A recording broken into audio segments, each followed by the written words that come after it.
Ating balikan ang laban ng Minnesota versus OKC sa series na to. Ito ang Game 1. At bago ang lahat, nakita naman natin na ang Minnesota napakahirap ng mga pinagdaanan nila. Tinalo lang naman nila ang Lakers sa 4-1 standing at pati din ang less scary Warriors na 4-1. First and second quarter ay nakakadikit naman ng Minnesota sa OKC. Gumagawa nga dito si Randle pati si Edwards. Alam naman natin gutom sila Ant at ang buong Wolves dito dahil nga last year ay natalo din sila sa West Conference Finals. Pero ang kanilang katunggali ngayon naman dito ang MVP mode na si SGA. At nakita naman natin ang laruan niya this whole season at pagpasok sa playoff kung paano niya talaga nilaro ang pagka-MVP mode niya. Dating nga sa fourth quarter ay talaga naglamang na dito ang OKC at talagang hindi na nakaabot ang Minnesota. Grabe talaga mga youngsters ng OKC. Talagang opensa sa depensa, lalo na dito si Caruso. Tinapos nga pala ang game na to sa score na 114-88 at nakapagtala dito si SGA na 31 points, 20 points sa second half. Bago tayo pumunta sa game to, huwag nyo naman kalimutan mag-subscribe sa ating channel para mahaba-haba ang ating kwentuhan. At dito na nga tayo sa game 2 at nakita naman natin dito sa first quarter na sobrang agresibo ng Minnesota. Talagang gustong-gusto talaga nilang bumawi. Ang laro nila sa game 2 na to ay may pagka-similar sa laro nila sa game 1. First and quarter, laging dikit ang laban. Nagpakitang gilas nga agad ng laruan dito ang MVP ngayong season na si SGA. Grabe, napaka-agresibo talagang laro niya dito. Nagkaroon nga siya ng back-to-back basket dito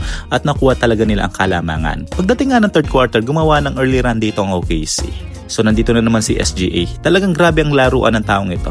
First quarter to fourth quarter, ang ganda talaga ng pinapakita niya. Pilit naman ang gumagawa ng paraan dito ang Minnesota. Pero kung nakikita ko, pinaghihirapan nila ang score nila. Pero pagdating sa OKC, napakadaling gumawa ng puntos sa kanila. Pagdating ng fourth quarter, halos tambak na naman dito ang Minnesota. Nakakasabay naman sa score ang Timberwolves. Pero grabe talaga ang depensa ng OKC. Pakaganda naman ang nilaro nila Edwards dito. Nakapagtala siya ng 32 points, si Walker ng 17 points, at si McDaniels ng 22 points. Nagkulang talaga sila ng suporta kila Gobert pati si Randle sa Game 1 and Game 2. Sa tira nga ni Jay Williams dito ay nagkaroon na nga ng exclamation point at nakuha nila 2-0 lead home court advantage ng Thunders. At ang MVP na naman sa Game 2 na to walang iba kundi ang MVP ngayong season na si SGA. Nakapagtala siya ng 38 points, si Jay Williams ng 26 points at si Holmgren ng 22 points. Pagdating nga ng Game 3 ay home court ng Minnesota. Kailangan talaga nila manalo sa game na to dahil makakaroon ng match points baka masweep sila. Napakaganda nila ron nila dito sa first quarter na to. Grabing Edwards, talagang init ng laro niya dito. First quarter pa lang ay talagang tambak na ang OKC dito na 34-14. At tulad nga nangyari ng Game 1 and Game 2 na ang Minnesota ang naghahabol, dito naman baliktad.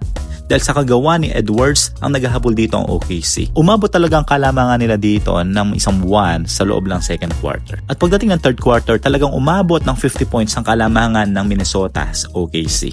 Talagang dito natin mapapansin kapag gumagawa talaga si Julius Randle, napakalaking epekto. Kasi napakahirap nga talaga na kapag one-man team lang gumagawa. Nakikita naman natin dito ang ginagawa ni Edwards, talagang napakainit niya talaga sa floor. Kung gaano kainit ang laruan ni Edwards ngayong Game 3, ganyan naman kalamig ang laruan ni SGA. Pagdating nga ng fourth quarter, hindi na pinilit ng OKC maghabol. Nakapagtala lang dito si SGA ng 14 points, si Williams ng 13 points, si Holmgren ng 10 points at pinalaro na dito ang mga bench players nila. Napakaganda para sa Timberwolves na makuha ang momentum dito sa Game 3 na to. Kaya kailangan talaga nilang manalo sa larong ito at alam naman natin na walang 0-3 deficit na nakakambak sa NBA. Nagtapos nga ang larong ito sa 143-101, tambak ang OKC. Nakapagtala ng 30 points si Edwards, 24 points naman si Randle. Napakalaking impact talaga kapag may katulong si Edwards sa floor. Punta naman tayo sa Game 4 at tingnan naman natin kung tuloy-tuloy ang momentum ng Timberwolves sa larong ito. Home court pa rin ng Wolves, napaganda ang laruan nila Edwards sa first quarter. Talagang umiikot ang bola. Palitan nga lang ng kalamangan dito, first and second quarter. Init ang laruan ni SGA dito kaya hindi na sila tinambakan kamukha nung Game 3. Napakaganda pa ng laruan ni Edwards dito sa first half, talagang pinasukan niya ang 4 defenders. Dating sa third quarter, lamang pa rin ang OKC dito. Pero hindi naman lumalayo ang kalamangan. Iyawan nga ang crowds ng Timberwolves sa ginawa ni Gobert pero binawian naman ni Holmgren sa dunk na to. Pagdating sa fourth quarter, lamang dito ang OKC ng 10 points. Magandang pinapakitang laro ni McDaniels dito, pati ang dalawang bench players nila si Walker pati si DiVincenzo. Ang nawawalang laro ngayon dito si Edwards, Gobert, and Randle. Nagbaba na nga lang dalawa ang kalamangan dito pero nakita ni Holmgren si Caruso. Up na 7 points dito ang OKC sa last 2 minutes of games. Talagang hirap na hirap talaga si Edwards dito. Step up naman si McDaniels sa fourth quarter. Turnover from OKC sa last seconds at mintis na naman kay Edwards. Buti nakuha ni McDaniels at napasok niya ang clutch 3. 125-121 ang kalamangan ng OKC dito. Nagmintis nga ang layup ni DiVincenzo. Ni Gobert ang rebound at nakapuntos naman ito. The end, panalo pa rin ang OKC OKC sa score na 128-126 at lamang na ang OKC sa series na to 3-1 lead. Maalat nga ang nilaro ni Edwards sa Game 5. 41 minutes of play, naka 16 points lang siya. Si Gobert 13 points, si Randle ay 5 points. Mode na naman si SGA dito, nakapagtala ng 40 points, 10 assists, and 9 rebounds. Balik naman tayo sa home court ng OKC para sa ating Game 5. First quarter pa lang parang gusto na ng OKC tapusin ang series na to. Grabe ang laruan ng first 5 ng OKC dito. Kahit anong bato na lang ang ginagawa ng OKC dito talagang pumapasok. Katapos nga ang first quarter dito sa score na 26-9. Grabe kung anong ginawa ng Minnesota sa OKC nung Game 3, ganito ang ginawa ng OKC sa Minnesota. Napakainit talaga ang laro ni SGA sa series na to. Talagang deserve niya talaga makuha ang MVP. Parang ang ginawang practice game ng OKC ang Minnesota sa Game 5. Gusto ko na kayong i-spoil sa highlights ng game na to. Hindi talaga nakahabol ang Timberwolves sa Thunders. First quarter pa lang talagang tinatapos na ng OKC. Talagang parang gutom na talaga silang humarap sa finals end. Halos nga sa larong ito, third quarter pa lang parang ayaw na maglaro nila Edwards. Talagang pinahinga na lang sila. Pati nga ang bench players ng Thunders lahat gumawa.